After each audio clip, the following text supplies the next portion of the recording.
Hallo ihr Lieben, herzlich willkommen zu unserer allerersten CTF von Hack the Box. Und ja, herzlich willkommen vielleicht auch an die neuen Zuschauer, die mich davor noch nicht gesehen haben. Ich habe mich spontan entschlossen, hier noch kurz ein Intro vorneweg zu reichen, denn vielleicht ist das irritierend, was gleich hier gezeigt wird. Und das heißt jetzt nicht, dass ich irgendwelche kontroversen Sachen hier oder sowas mache, sondern ich will euch nur kurz erklären, was genau das eigentlich ist, was hier kommt. Hack the Box bietet CTF-Challenges an. CTF steht für Capture the Flag, das kennt ihr vielleicht aus manchen Shootern, Unreal Tournament und so weiter. Das ist kein Shooter, das ist quasi ein Spiel für ja, Hacker. Allerdings im völlig legalen Bereich. Das heißt, ich zeige euch keine illegalen Techniken oder sowas, sondern ich zeige euch, wie im Beruf auch vorgegangen wird. Das heißt, wie ich arbeite, wenn ich von einer Firma beauftragt werde, nach Schwachstellen zu suchen. Und das macht man im professionellen Umfeld relativ viel. Also wenn man dafür beauftragt wird natürlich. Aber der wichtige Punkt ist eben hier, ich möchte kurz vorneweg sagen, das hier ist ein Disclaimer sozusagen. Ich will nicht, dass ihr diese Challenge-Tätigkeiten, die wir hier machen, an anderen Websites ausprobiert. Ich will, dass ihr die wirklich nur genau bei Hack the Box macht, denn dort habt ihr die legale Erlaubnis von Hack the Box, eure Hacking-Fähigkeiten zu verstärken, zu verbessern und euch zu üben, also zu trainieren quasi. Aber natürlich auch die Erlaubnis dazu. Und wenn ihr das bei irgendeiner anderen Webseite macht, dann ist das hochgradig illegal und das kann ich definitiv nicht befürworten. Deswegen bitte, ja, macht es im legalen Rahmen und ja, schaut, dass ihr, wenn ihr gut seid, einen Auftrag bekommt. Dann könnt ihr das auch tatsächlich in der Wirtschaft machen. Genau, das war es eigentlich schon soweit und ja, jetzt wünsche ich euch viel Spaß mit Lame. Lame ist, wie gesagt, auch die erste Maschine von Hack the Box gewesen, die jemals rausgekommen ist, was sehr, sehr cool ist und die wollen wir zusammen lösen. Im Grunde genommen zeige ich euch wahrscheinlich nichts Neues. Ihr habt vielleicht schon meine Metasploit-Playlist gesehen. Für die Leute, die sie jetzt gerade schmerzlich vermissen, weil sie gerade nicht auf YouTube online ist, die wird bald auf einer anderen Stelle online sein. Und ja, da wünsche ich euch natürlich dann auch viel Spaß dabei. Gut, jetzt geht's los und bis dann.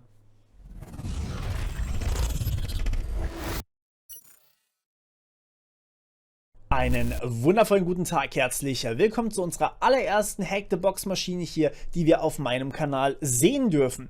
Denn ja, wir haben ja hier offiziell eine Kooperation eingegangen und ich dachte mir, Mensch, die erste Maschine, die ich von Hack the Box zeige, das sollte doch die Maschine sein, die als erstes auf Hack the Box rausgekommen ist. Und das ist diese Maschine hier, die Maschine Lame. Sie ist gar nicht lame, aber dafür schon etwas älter natürlich. Und das dachte ich mir, Mensch, das ist doch irgendwie schon spannend und irgendwie auch interessant. Deswegen, ja, dachte ich mir, Mensch, starten wir doch mal mit der hier. Übrigens, Fun Fact, wenn ihr dieses Video hier direkt am Release-Tag schaut, dann wird diese Maschine exakt 1500 Tage alt. Und das ist schon irgendwie beeindruckend, wenn man sich das mal so überlegt, oder? Also ich meine, mehrere Jubiläen gleichzeitig. Also ich zeige euch die erste Maschine von Hack the Box, das ist gleichzeitig meine erste Maschine hier auf dem Kanal und die Maschine wird noch 1500 Tage alt. Das ist doch super gut. Natürlich ist die Maschine retired, ist klar, aber sie ist trotzdem noch natürlich machbar, wenn ihr VIP seid. Kurz zu dem VIP-Gedöns. Ihr habt ja bei mir auf dem Kanal die Möglichkeit gehabt, VIP zu gewinnen. Das bedeutet, ihr musstet bei mir quasi unter einen Kommentar drunter kommentieren im letzten Video von Hack the Box. Und die habe ich jetzt gerade gestern ausgewertet, wenn ihr dieses Video seht. Also ich werde es morgen machen. Nee, übermorgen. Irgendwie sowas. Genau. Also auf jeden Fall. Kurz bevor ihr dieses Video hier seht, werden die ausgewertet und ihr solltet dann eben auch teilweise VIP bekommen. Das heißt, ihr könnt natürlich diese Maschinen hier auch machen. VIP kann man sich natürlich auch kaufen und darüber die Maschinen dann machen, geht natürlich genauso. So, jetzt zunächst einmal, was ist das für ein komisches Ding und wie kommt man da überhaupt drauf? Also ihr findet hier unter Hack the Box Machines, findet ihr die Maschinen, die man eben angreifen kann und da können wir dann eben zu unserer ersten Maschine hier navigieren. Das ist diese Lame-Maschine. So, wir sehen hier, die ist Lame, es ist eine Linux-Maschine, das heißt, das Betriebssystem, was drauf läuft, ist Linux-basiert. Von den Windows-Maschinen, bin ich ehrlich, habe ich mich bisher noch ein kleines bisschen gedrückt, weil ich in Windows nicht so fit bin wie in Linux.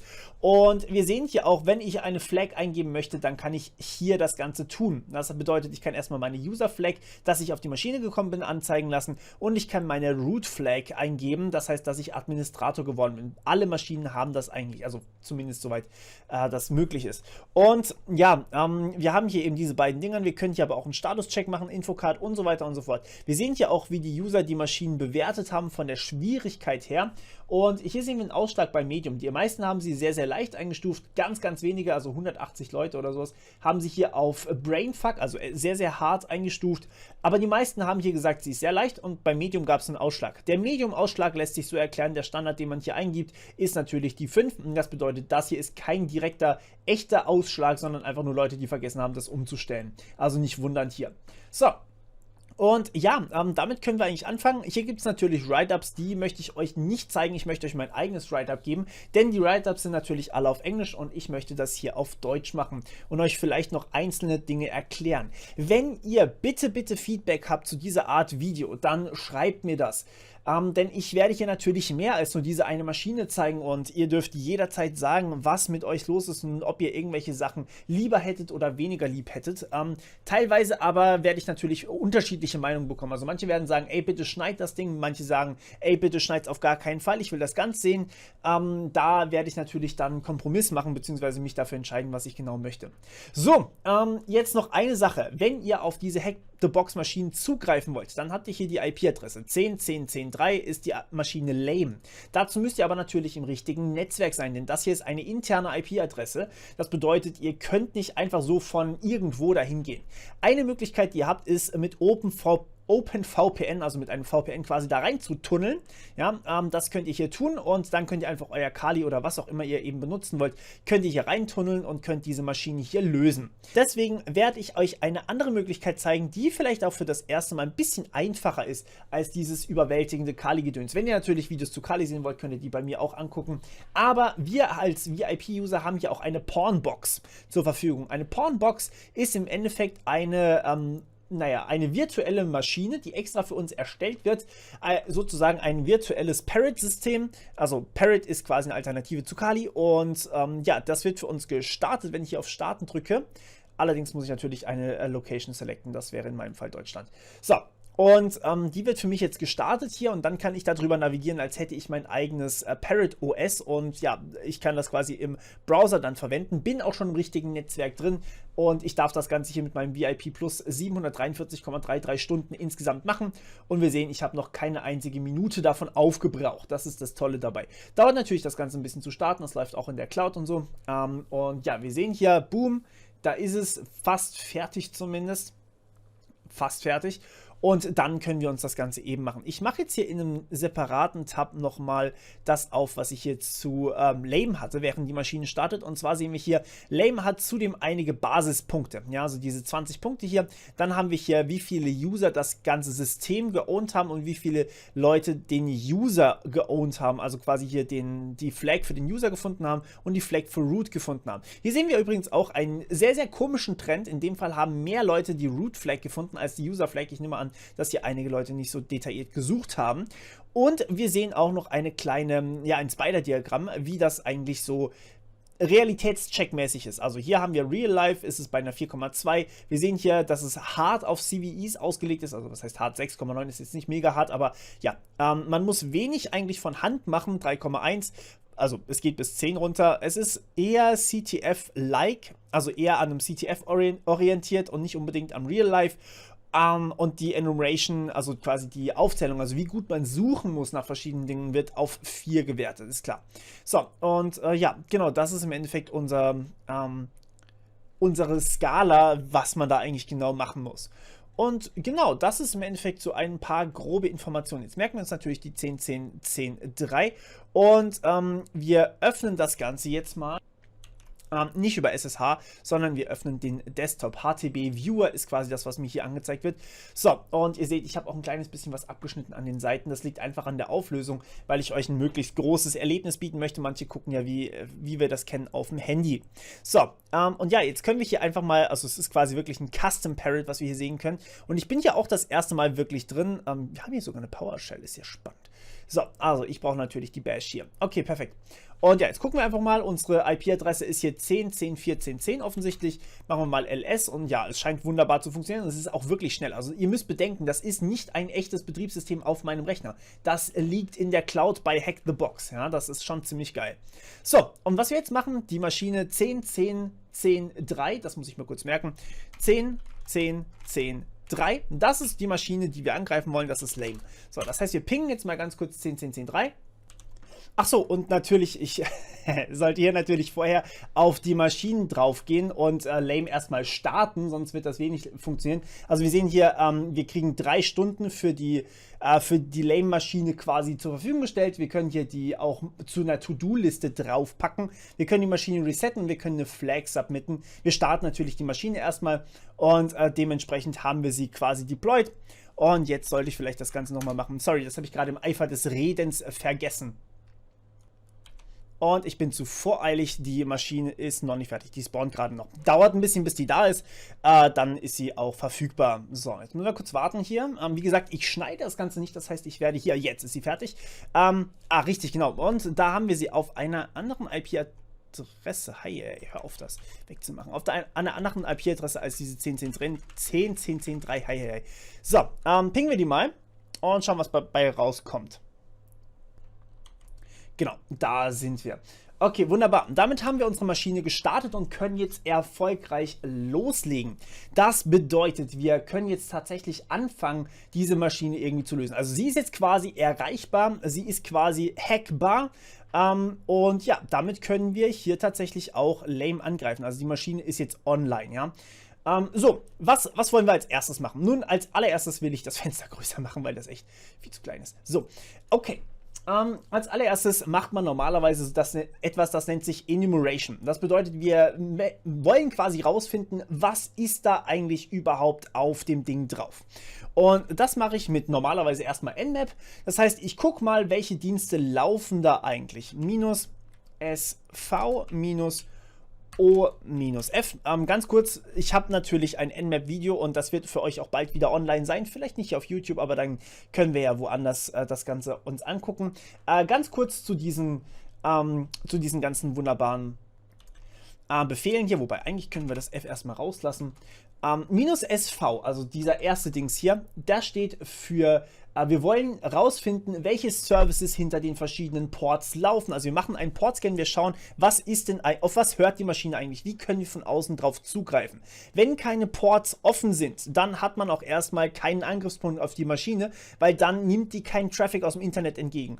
Ein Port könnt ihr euch so vorstellen wie wie ein Briefkasten sozusagen. Das heißt, man wirft von außen Post, also quasi Daten oder Pakete, in einen Briefkasten rein, das wäre der Port, und anschließend macht diese Maschine irgendwas damit. Und offene Ports, beziehungsweise Ports, die Stuff, also Pakete entgegennehmen, die kann man vielleicht angreifen, je nachdem, was dahinter läuft. Aber es kommt darauf an, welcher Service dahinter läuft. Also läuft ein FTP-Server, also ein File-Server drüber, also dass man irgendwie Dateien speichern kann. Dann können wir den File-Server vielleicht angreifen, je nachdem, was wir da hinschicken. Und deswegen müssen wir wissen, was da für Services im Hintergrund laufen und welche Version. Das ist auch sehr interessant. -O lässt euch das Betriebssystem detektieren. Das könnte man hier eigentlich rauslassen. Wir wissen, dass es ein Linux ist, aber ich will wissen, was für ein Linux es ist, also welche Version am besten. -F wäre der Fast Mode gewesen, den lassen wir hier raus.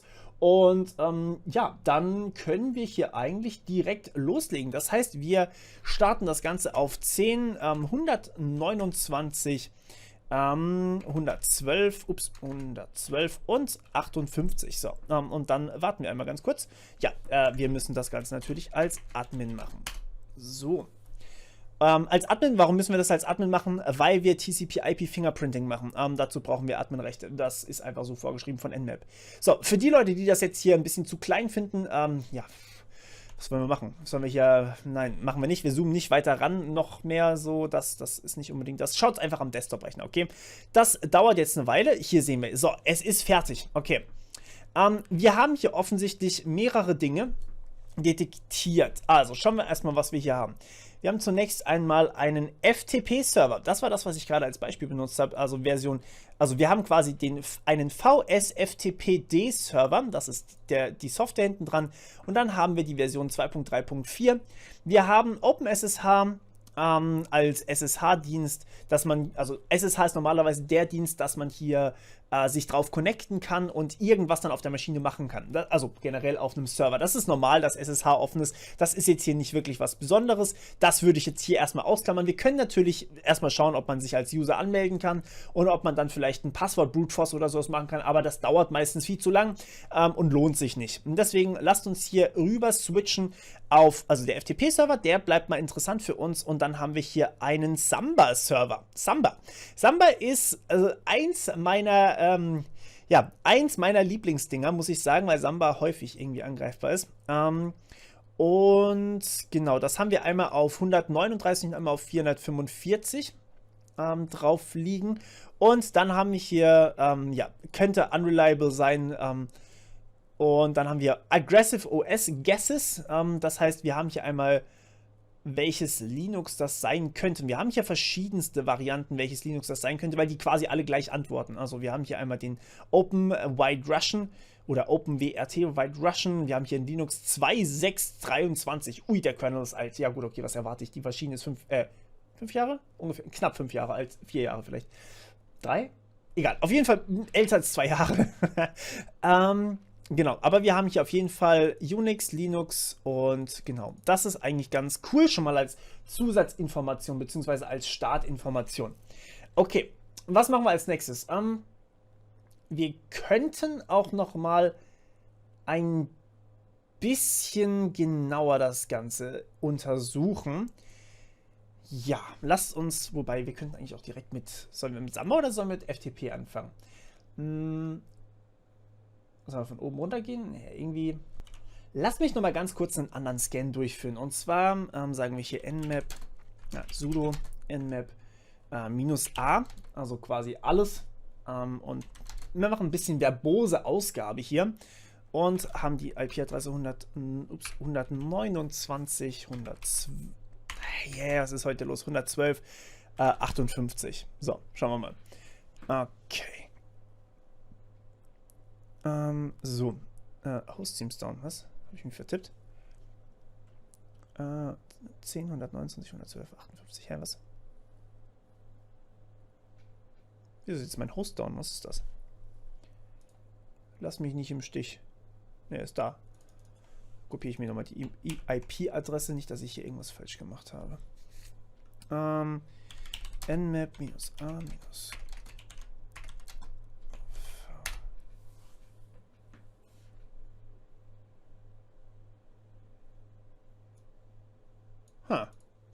Okay. Ja, vielleicht bin ich auch gerade ein bisschen Banane, aber sollte der nicht online sein? Magst du bitte die IP-Adresse da rein kopieren? Magst du nicht. Gut. So. Okay, also auf jeden Fall ist er erreichbar. Gut, ja, egal. Dann lassen wir das mit dem besseren Scan sein und schauen uns mal an, was wir vielleicht mit dem FTP-Server hier hinkriegen. Wir hatten ja hier oben einen FTP-Server erkannt, und zwar VSFTPD 234. Ich würde sagen, sollen wir es direkt mit Metasploit probieren? Ja, eine wichtige Sache, die ich in meiner Vergangenheit gelernt habe, ist folgendes. Wenn wir hier irgendwas machen, klar, natürlich lohnt es sich, wenn man auf Sachen wie Metasploit verzichtet, weil die einem einfach sehr viel Arbeit abnehmen und dadurch man vielleicht nicht unbedingt weiß, was genau man eigentlich tut. Aber sagen wir es mal so, wenn wir kein Metasploit benutzen, also quasi permanent, dann sind wir sehr viel langsamer, und deswegen bin ich dann doch ein Freund davon geworden irgendwann. Deswegen, ja, schauen wir mal hier unter Pentesting, Most Used Tools, und schade, nicht unter Most Used. Wie gesagt, ich nutze normalerweise diese Box hier gar nicht, also es ist ja ein Parrot, ich nutze normalerweise mein Arch-Linux, um genau zu sein, nicht mal mein Kali. Ich habe für euch allerdings eine Kali-Maschine eingerichtet, damit ihr euch ein bisschen zu Hause fühlt. Gehen wir mal hier unter, hier ist das Metasploit Framework. Genau, so. Okay. Also Database started. Und ja, jetzt schauen wir mal, was wir hier finden. So. Das dauert ein bisschen.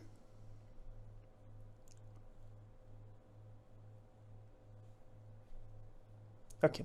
Also, schauen wir mal, ob wir vielleicht was finden. Und zwar zu VSFTPD. Habe ich richtig geschrieben, ne? VSFTPD. Da. VSFTPD 2.3.4. Haben wir da was? Wir haben was. Tatsächlich, das wäre viel zu einfach. Das kann nicht sein. Das wäre viel zu einfach, wenn wir hier tatsächlich schon eine Backdoor kriegen. Rank Excellent. Okay, okay. Dann, ja gut. Dann machen wir das doch mal. Exploit. Ja, schade. Exploit Unix FTP. Also das ist jetzt quasi einfach das, was hier steht unter Name, den ich hier verwenden möchte. Vielleicht soll ich noch ein verwenden, also use vorne dran schreiben, sorry. FTP VS FTP D234 Backdoor. Perfekt. Okay, so. No payload configured defaulting to CMD Unix Interact. Perfekt. So, wenn ihr keine Ahnung habt, was das für ein Exploit sein soll und ihr keine Ahnung habt, was ihr eintippen müsst, also was für Optionen das Ding hat, Show Options ist immer hilfreich. Und dann können wir uns hier angucken, wir brauchen R-Host und wir brauchen Target, beziehungsweise R-Port. Und in unserem Fall sollte der Port hier 21 sein, also der Default-Port. Der Default-Port hier ist auch auf 21 gesetzt, das heißt, den R-Port müssen wir nicht setzen. Wir müssen nur den R-Host setzen, das heißt set R-Hosts auf IP-Adresse 10, 129 11258. So. Dann haben wir das Target Set Target 0. Und dann sollten wir eigentlich schon in der Lage sein, das Ding laufen zu lassen. So, mal gucken, was jetzt passiert. Ich glaube ehrlich gesagt nicht, dass das funktionieren wird, aber wir werden sehen.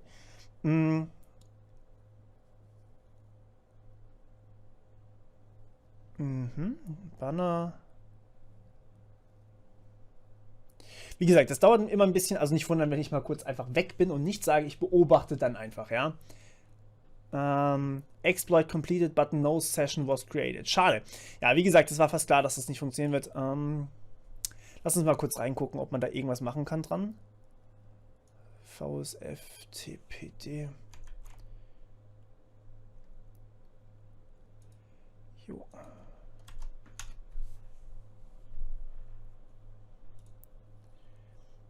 So. Ich würde eigentlich ganz gerne auf ExploitDB nachgucken, ob das Ding vorhanden ist. ExploitDB. Da ist es schon. man muss einfach mal dazu sagen, wie viele Leute hier einfach schon danach suchen, ne? Dass es mir direkt in der Google-Suche vorgeschlagen wird. So, VSFTPD 234 Unix Remote. Das sieht doch nach unserem aus, den wir gerade verwenden wollten. Zumindest. Das wird jetzt für euch unten gerade abgeschnitten sein. Da unten ist nur die Cookie-Abfrage. Ich ziehe das mal kurz hoch, dann könnt ihr euch selbst von unserer wunderschönen Cookie-Abfrage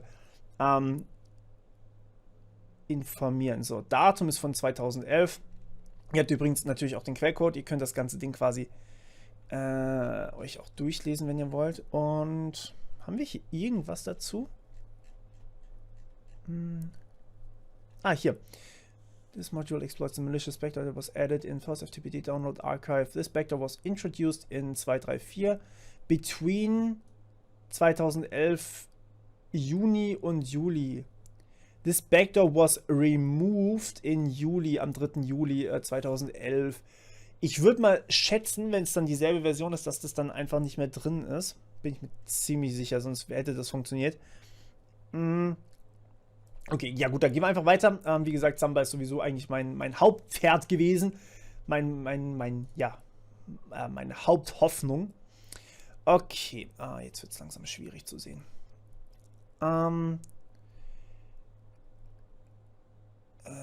Wo ist denn Samba? Hier, genau. Samba auf 139 und auf 445. Ich meine, wenn man 2 Samba-Server hat, dann ist es jetzt auch nicht gerade irgendwie verwunderlich, dass wir hier was finden könnten. So, da wir also noch mehr Informationen zu Samba brauchen, würde ich vorschlagen, wir merken uns mal 139, Port 139 würde ich gerne mal sehr intensiv scannen. Einmal hier schön sudo vorne dran hauen, dann sagen wir hier SV und wir sagen, wir wollen eine Version, weil ich brauche die Versionsnummer von dem Ding, Intensity. Und ich möchte gerne komplett alles wissen, was ich darüber wissen kann. Jetzt brauche ich nochmal die IP-Adresse 10. 129, 112, 58. Achso, ich will nur einen Port scannen und zwar, was habe ich gesagt? Shit, ich habe schon wieder vergessen. 139 war das doch, ja, genau, 139.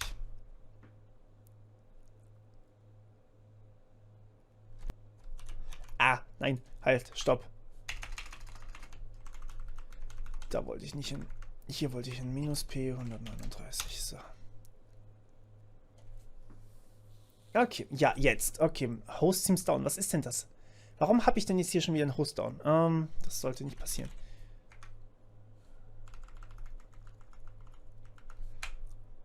Ping den jetzt nochmal und dann schauen wir mal, was da los ist. Ah, vielleicht ist er wirklich down. Das wäre natürlich unschön. Das kann natürlich dann auch erklären, warum unsere Backdoor hier nicht funktioniert hat. Das wäre sehr sad. Aber wobei, nee, die hat geantwortet hier. Ja, mach mal auf hier.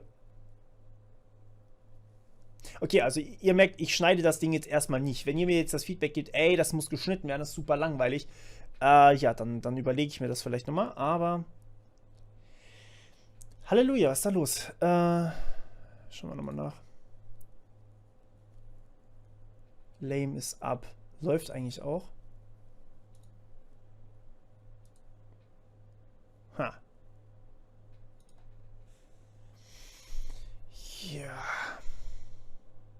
Kann nur noch Stunden... Ich glaube, den Teil schneide ich jetzt tatsächlich mal kurz raus. Aha, da sind wir. Ich habe ganz kurz scheinbar mein Internet hier verloren. Ich weiß nicht mal, ob es an mir liegt oder ob es an Hack the Box liegt. Das könnte auch ich gewesen sein. Es tut mir sehr leid. Aber vorhin, wie gesagt, also unser Exploit hätte funktionieren müssen, weil wir hier tatsächlich eine Antwort bekommen haben vom Server. Das heißt, wir starten jetzt einfach nochmal ganz kurz Nmap und schauen mal, was der uns für Port 139 ausgibt. In dem Fall 139, Hallöchen. So lange sollte das nicht dauern. Doch, so lange dauert es. So, okay, mehr kriege ich nicht. Das ist, okay, das ist einfach zu groß. Also ihr seht hier, das ist irgendeine Version 3 bis Version 4. Das ist einfach, da wird es natürlich einen Exploit dafür geben, aber welchen ich davon jetzt verwenden kann, das ist halt einfach, würde ich ungern so machen. Deswegen lasst mich hier mal einmal ein Nmap durchlaufen lassen, und zwar Port, setzen wir wieder auf 139, und lasst mich hier mal ein Skript auswählen. Das sollte hier nämlich SMB irgendwie... SMB Protocols müsste das heißen. Protocols. IP-Adresse ist 10.129.112.58. Im besten Fall sollten wir da jetzt dann... Ach komm schon, nicht schon wieder. Nein, ich will nie... Jetzt komm. Okay, probieren wir das nochmal. Das ist ein bisschen annoying, dass es hier die ganze Zeit nicht mehr erreichbar ist. Muss ich leider zugeben. Okay, kann sich wieder nur um Stunden handeln. Ich glaube, den Teil werde ich dann wieder rausschneiden. So, da sind wir wieder. Und ja, wir haben wieder die Maschine, die erreichbar ist. So, wir haben hier den Port. Jetzt möchte ich gerne das SMB-Protokoll nochmal durchlaufen lassen. Und... Host Teams down. Komm schon! Was ist das? Okay, wir probieren jetzt hier dieses minus PN. Das soll ja... Aber eigentlich blockiert der nicht die Ping-Probes. Glaube ich zumindest nicht. Sollte er eigentlich nicht. Wahrscheinlich ist es schon wieder irgendwie down oder sowas. Vielleicht leckt mein Internet einfach zu hart. Vielleicht muss ich einfach auch mal mein Internet... Oh, ja. Nice. Hehe. Cool. Okay. Also, wir haben... SMB V1. SMB Protocols liefert mir Dialects NTLM. Also quasi... dass ich quasi hier das hier als benutze, dangerous but default, das hört sich angreifbar an in meinem Kopf. So, was wir jetzt noch machen ist, mal gucken, ich kenne mich wie gesagt leider in Parrot nicht so perfekt aus. SMB-Map ist da, sehr gut. Und wir haben hier einen Host auf 10, 129, 112, 58. Authentication Error, okay, na gut, das wird nicht funktionieren. Schade, hätte man aber probieren können. Na gut, eine Sache habe ich allerdings noch, die ich gerne machen möchte. Und das wäre nochmal so ein Skript. Also erstmal das Protokoll, was wir hier verwenden, das ist offensichtlich SMB-V1. Und hier haben wir aber noch ein zweites Skript, SMB-OS. Shit, ich habe vergessen, wie es heißt. Sekunde. Irgendwas mit SMB-OS. Nmap Script SMB. Ja, ich werde googeln live, während ihr hier Enum Shares. Nee, das war's nicht. SMB OS Discovery, das meinte ich. Ich werde hier tatsächlich live googeln, also ihr werdet mir auch beim Googlen zusehen dürfen. SMB OS Discovery. So. Schauen wir mal. Ist das alles? Okay, das hat nichts gebracht, offensichtlich. Dann lassen wir das wieder sein. Gut, dann hätte ich ganz gerne, aber hier, es gab noch irgendwo...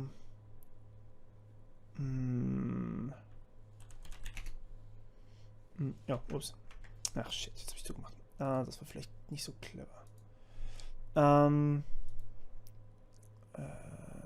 Pentesting hier.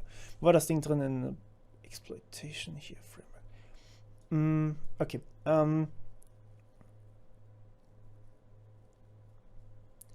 Es gab noch was ich hier machen wollte.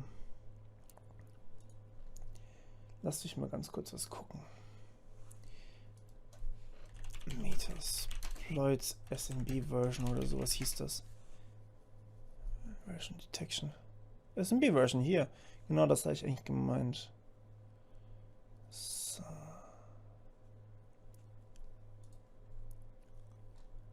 Wunderbar. Ja, perfekt. Okay. Also SMB Version, Use Auxiliary Scanner, bla bla bla. Show Actions. Perfekt. So.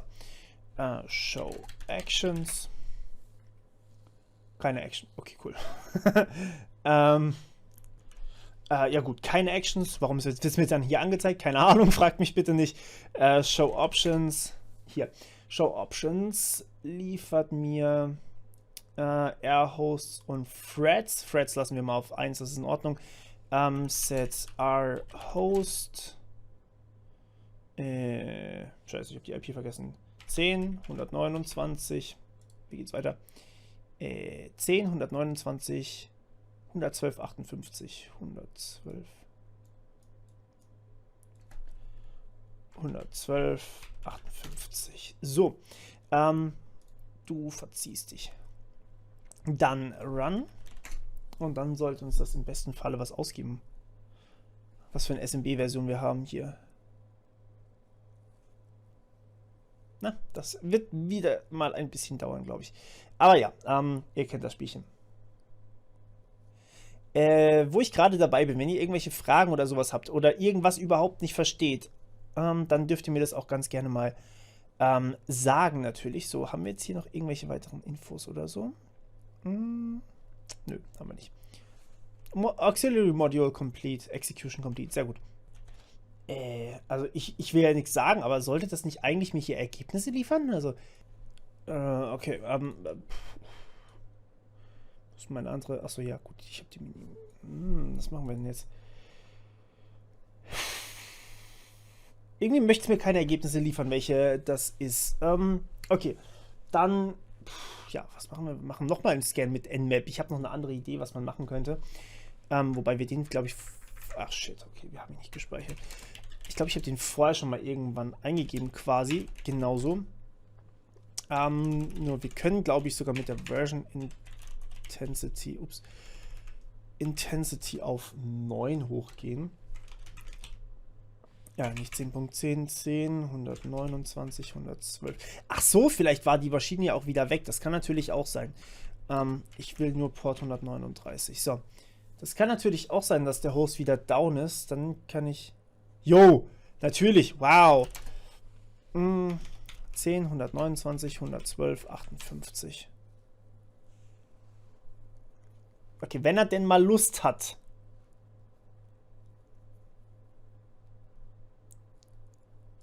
El Machine. Plox. Was ist denn hier los?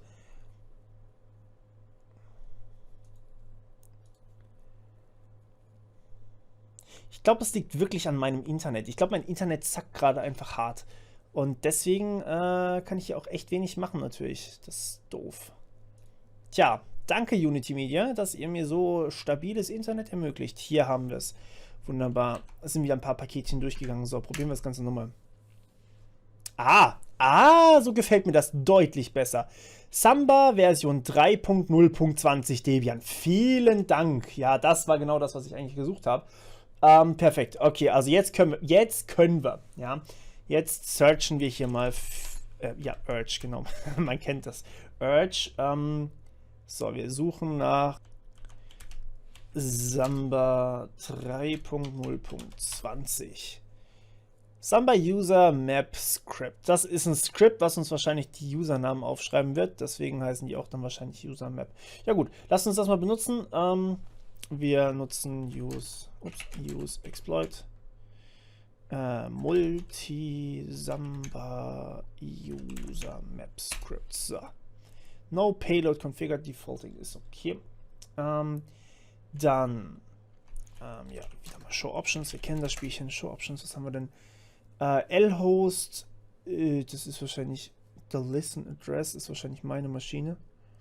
Naja, auf jeden Fall brauchen wir den R-Host, das heißt set R-Host. Das Schwierigste ist mal, sich die IP-Adresse zu merken. 10.129.112.58. Und dann können wir das Ding eigentlich starten. Mal gucken, ob er wieder... startet TCP-Händler. Exploit completed, but no session lost. Komm schon. Ja, ist wieder down. Natürlich ist wieder down. Müssen wir warten. Wir müssen quasi immer einen Ping ausführen, bevor wir das ganze Ding machen. Ich weiß nicht, ob das vielleicht besser wird, wenn ich die virtuelle Maschine benutze statt der Pawnbox. Wie gesagt, es könnte gut an meinem Internet auch liegen, dass irgendwas im Hintergrund zu viel... Moment mal, lass mich mal kurz was gucken. Nee. Okay, nein. Auf dem zweiten Bildschirm gerade geguckt, ob es irgendwelche Sachen im Hintergrund hochlädt. Aber irgendwie nicht. Das macht es nicht besser. Ja gut, also Ping dauert wieder mal eine Weile. Nicht wundern.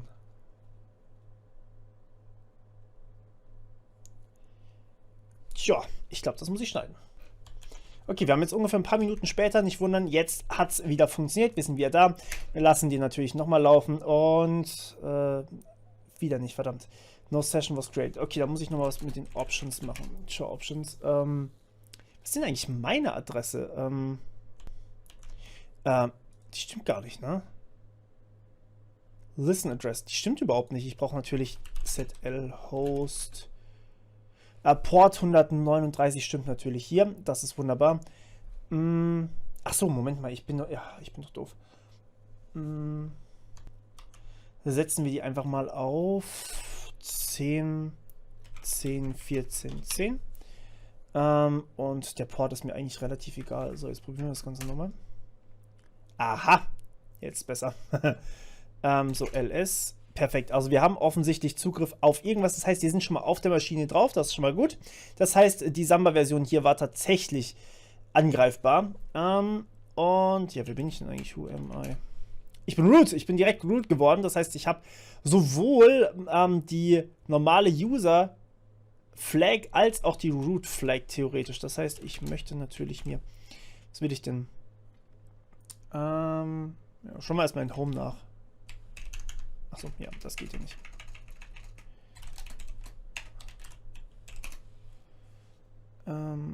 FTP, User.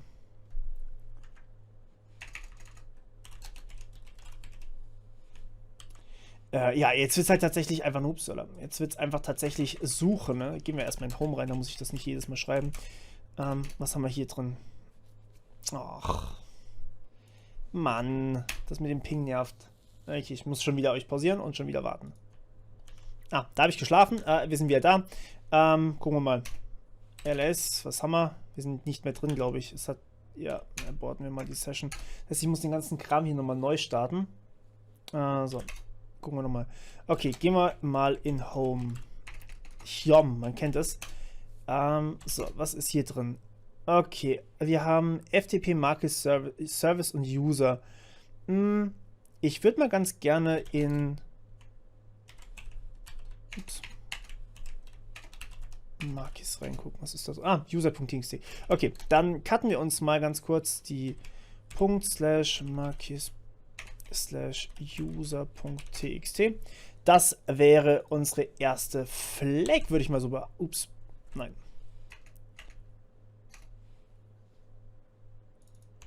So. Eieiei. Steuerung Shift, sorry. Ja, genau. Okay, ist egal, macht nichts. Wir haben erstmal den User. Das war. Ich weiß nicht, ob wir schon fertig sind. Sind wir hier wirklich schon fertig? Type sollte eigentlich wirklich. Wenn es wirklich das war, dann war es sehr einfach. So, ich habe hier auch mal ganz kurz aktualisiert, weil mein Internet mal wieder richtig hart am Laggen ist. Wir sehen hier sehen wir auch, wie die Zeiten aussehen. Das heißt, ich kann hier nachher auch die Maschine natürlich terminieren. Terminieren, genau. Man kennt's. Aber ja, die User Flag ist natürlich jetzt submitted und das war sie tatsächlich. Und jetzt gucken wir nochmal in unseren HTB Viewer rein. Wir lassen das ganze Ding nochmal laufen. Es liegt übrigens wirklich an meinem Internet, also es liegt nicht an Hack the Box. Ja, ich weiß auch nicht, was los ist. Mein Internet meint gerade, es möchte nicht so, wie ich das möchte. Da wird erstmal noch eine Beschwerde rausgehen. Ja, wir sehen hier einen Timeout mal wieder. Und ich darf mal wieder auf den Ping warten. So, da sind wir wieder. Und ja, wir probieren das Ganze natürlich hier nochmal. Ein Run, wir haben die Shell und jetzt dürfen wir nochmal neu suchen, wo wir eigentlich gerade hinwollen.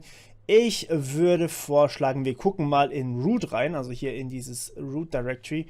Das heißt, lasst mich hier mal in Root gehen. Und wir gucken mal, was wir hier drin haben. Root.txt. Okay, das heißt, wir holen uns die cut root.txt und wir haben die root Flag bekommen. Damit war die Maschine eigentlich wirklich sehr einfach. Wir mussten einfach nur einen Exploit ausführen und rausfinden. Also das Schwierigste war ja, die SMB-Version rauszufinden. Aber ja, war cool. Hat Spaß gemacht. Ich hoffe, euch auch. Wie gesagt, das war eine sehr leichte Maschine. Wirklich für Anfänger gedacht und dementsprechend natürlich auch ein bisschen einfacher. Aber ja, nächstes Mal werden wir wahrscheinlich switchen. Also ich wollte euch heute eben die Pawnbox zeigen einmal und dann eben, wie man überhaupt an so eine Maschine rangeht.